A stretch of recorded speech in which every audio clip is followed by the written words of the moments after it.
Well, 'tis the season to be jolly and take some downtime, but the COVID-19 pandemic has hammered the finances of many South Africans. Millions lost their jobs and others have had to take a pay cut. This limits what we are able to do and where we go during the holidays. But South Africa has a lot to offer, and the eNCA team is taking to the roads on an epic 3-day road trip to the Eastern Cape hamlet of NQOBILE. MADLALA is in Bethlehem as we speak, Free State, that's in the Free State, and Justin Ford is sightseeing in Berrydale, Western Cape. Colleagues, thank you. Let's start with you, Justin.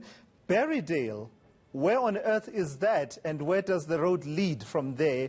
What are the sights and sounds? Absolutely. Good afternoon, Tillas. As mentioned earlier off air, a very happy time right now, and we are obviously cognizant of the COVID-19 pandemic, but we left Cape Town this morning 270 kilometers along the N1, and just a short ride, we headed to Berrydale, a farming community mainly known for its dried fruit in this particular area. We got to enjoy a lovely drive in the Hyundai Creta, which we absolutely enjoyed. But furthermore, I have with me Derek Lowe, who is the executive chef at the Karoo Art Hotel, and that's where we find ourselves. Derek, you've promised us some fish and salad for lunch. We are excited. We cannot wait for that. But to start, the COVID-19 pandemic has had a wide impact on the country at the moment. Just from your point of view, in this community itself, we arrived 10-15 minutes ago. We saw very little mask wearing. People, as they stand sitting around here, masks are not a thing that they are considering. Is that something that makes you very afraid and scared at the moment? Yes, of course. We have been battling with the mask situation in Berrydale. We have addressed this as well, and now we obviously need the police forum to help us out with this problem. Otherwise, yeah, we just battle it day by day, you know. And yes, it is a scare for us. Being in the hospitality industry, we know we need to protect our guests and clients as well, and our staff. And that's how we manage it at the moment, by feeding the information back to them at all times. Talking about your clients, surely it's a busier time. Normally, in any other years, it's a busy time for you guys. As people are making their ways to various destinations, decide to stop over and enjoy, the area itself.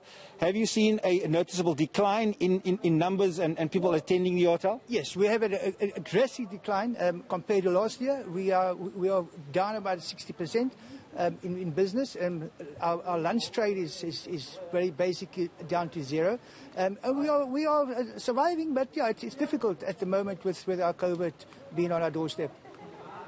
We see a lot of pictures and sort of little banners hanging around. What's currently happening? You spoke about an exhibition of sorts? Yes, we've got a photography analogue at the moment. We have the different photographers from all over South Africa attending us. Graham Abbott is our guy that actually, our local photographer, who initiated the first analogue photography exhibition. It's open to everybody. We have shows during the evening where they have talks. All the local photographers have talks on their products and obviously on their works as well. Furthermore, we've got obviously an art exhibition that's up as well for the next week in Berrydale, and everybody is welcome to come and join us in Berrydale. Derek, I sincerely hope that people do come out and enjoy you, and I'm looking forward to lunch with you as well.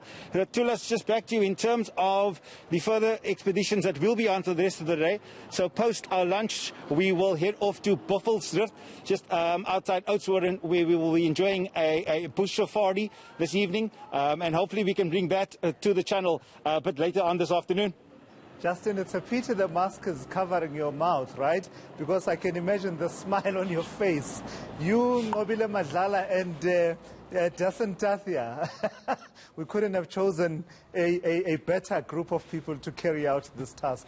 Let me take you to NQOBILE MADLALA. NQOBILE, I was going to jokingly say in isiZulu ukuthi wabulawa ngepetrol, and that's kind of hard to explain. Basically, all things petrol really excite you, and you and Justin and Dasan are not driving your usual high-powered, big engine cars. This is one of those family SUVs, but I imagine you are enjoying the drive nonetheless. Well, Tilas, I can tell you now that drive is the most amazing thing there is. I mean, driving from Johannesburg to the Free States has been just gorgeous. The scenery on the road is just amazing. And that SUV, hey, it is really pulling some trick on the road, I must say. But I want to draw your attention to here. It's not every day that you will see an umbrella coming out of a car. Well, I'll tell you why. If you come and you look at this side, I've got a Chevy, and it seems I can have lunch inside a car. I mean, mostly we would imagine it will be a bumpy ride, but it seems here it's not so bumpy. And I'm now joined by PAULA, who is the owner of this amazing restaurant that combines cars with food, and she's going to tell me where this idea came from. Hi NQOBILE, yes. Well, my husband is a keen collector of old vintage cars, and he had quite a few until about a year ago. And I said to him, we've got to get rid of all these old cars. So he said to me, remember, I'm not a dealer, I'm a collector. And I went to Dubai, and I got the idea there of the cars on a pole, and I came back and I said, well, I've got an idea for you. Look at this. And he just went on about the cars cut up and then sit inside and eat in them. Remember, when you go to a restaurant, the food has to be excellent for people to come back again.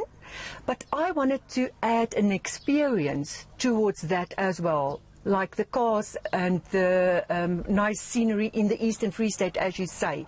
Behind us, where this beautiful Hyundai stands, we've got a lovely sunset in the afternoons. You've got to follow me on Instagram to see how nice it can be. We definitely will be doing that. But you've got amazing food here, and I mean, while I'm sitting in this car, I can't stop by myself, but like the smell is just amazing. Tell me, what are these special dishes, because this is what you specialize in, hey? That's right. We keep a lot of different food to cater for everybody, but my son is a professional chef, and this is actually a family business, so all our sons are working for us, and he does the chef part. So he actually invented these two dishes. The one in front of you is a brisket sandwich. He smokes the brisket for 12 hours in a smoker that my husband also built for us, and then he cooks it in the oven for another 4 hours.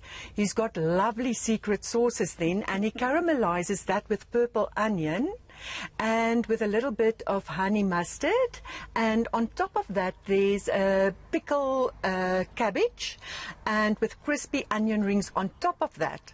It is a divine dish. You will love it and come back for more.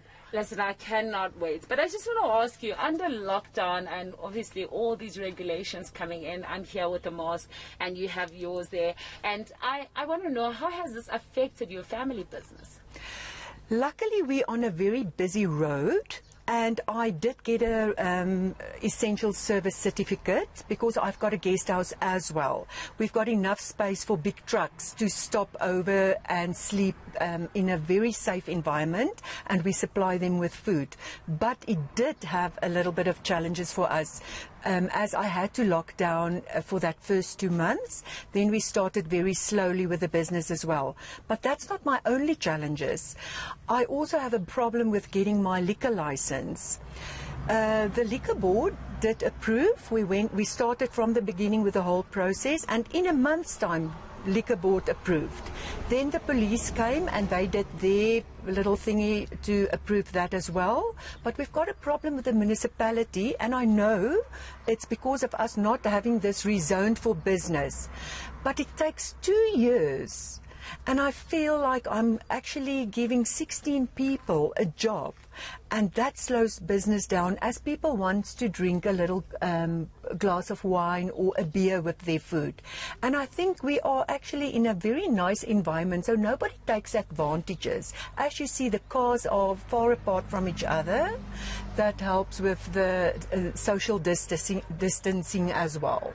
Definitely. Well, you should have seen there, Tilas, as I was walking around to the table here, social distancing is definitely not a problem here. And also yummy food seems to be the pleasant thing that I would be enjoying the most on this trip. I don't know about that, NQOBILE. I suspect that it's going to be difficult for the team to peel you away from those vintage cars. For you, I think it's the cars mostly, and maybe the food, because you've got to eat, you know, while you are road tripping. And that will do it for All Angles for today. At the top of the hour, Jeremy